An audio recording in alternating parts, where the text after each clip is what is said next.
ঢাকা বিশ্ববিদ্যালয়ের শিক্ষার্থীদের যে আত্মমর্যাদাবোধ সেটা এই যে 7 কলেজের কারণে কমে যাচ্ছে। তাদের অস্তিত্বের সংকট এতটাই তীব্র হয়েছে যে আজকে তাদেরকে মাত্র 2-3 হাজার টিউশনের জন্য দৌড়াদৌড়ি করতে হচ্ছে। এই রকম প্রহসন ঢাকা বিশ্ববিদ্যালয়ে ডেকে এনে ঢাকা বিশ্ববিদ্যালয়ের প্রশাসন যদি 43,000 শিক্ষার্থীদের সাথে করে আবার, তাহলে এর পরিণতি সত্যিই ভয়াবহ হবে। আরেফিন সিদ্দিকের নেতৃত্বে শেখ হাসিনা সন্ত্রাসী ছাত্রলীগের যে গুন্ডারা যে 7 কলেজের ভার ঢাকা বিশ্ববিদ্যালয়ের উপর চাপিয়ে দিয়েছে, এই ভার ঢাকা বিশ্ববিদ্যালয়ে আর থাকবে না। এই ফ্যাসিবাদী চিহ্ন চিরতরে আমরা মুছে দেব ইনশাল্লাহ।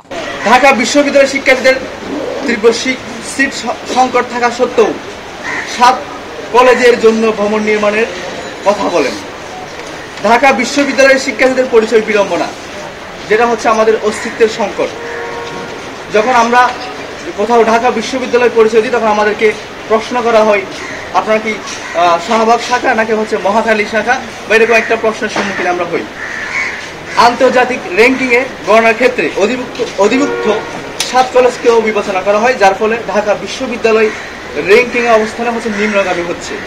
আপনাদেরকে যদি আমি জানাতে চাই যে আমাদের এই 7 কলেজের ফলে যে কী সমস্যার সৃষ্টি হয়েছে, এর প্রধানতম সমস্যা হচ্ছে ঢাকা বিশ্ববিদ্যালয়ের শিক্ষকরা আমাদের যে রেগুলার যে ব্যাচগুলো রয়েছে তাদের যে শিক্ষা কার্যক্রম অর্থাৎ ক্লাস পরীক্ষা এগুলো তারা ভালোভাবে নেয় না, কারণ তাদের উপর চাপ থাকে। 7 কলেজের শিক্ষার্থীদের খাতা মূল্যায়ন, প্র্যাকটিক্যাল, এই সেই হাবিজাবি মিলিয়ে তারা তাদের মূল্যবান সময় 7 কলেজকে দিচ্ছেন।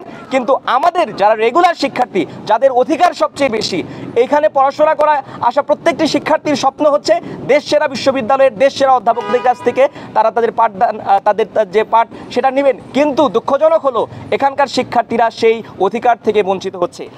এরপরে যদি আপনি দেখেন যে ঢাকা বিশ্ববিদ্যালয়ের যে র্যাঙ্কিং সেটা ক্রমাগত নিম্নমুখী, এর প্রধানতম কারণ হচ্ছে এই 2,67,000 শিক্ষার্থীর ভার। এই 2,67,000 শিক্ষার্থীর ভার ঢাকা বিশ্ববিদ্যালয়কে কেন নিতে হবে, যেখানে 43,000 শিক্ষার্থীদের আবাসন, তাদের যে খাদ্য ব্যবস্থাপনা, তাদের যে রাতে থাকার নিশ্চিন্তে থাকার যে ব্যবস্থা সেটাই তারা করতে পারে না।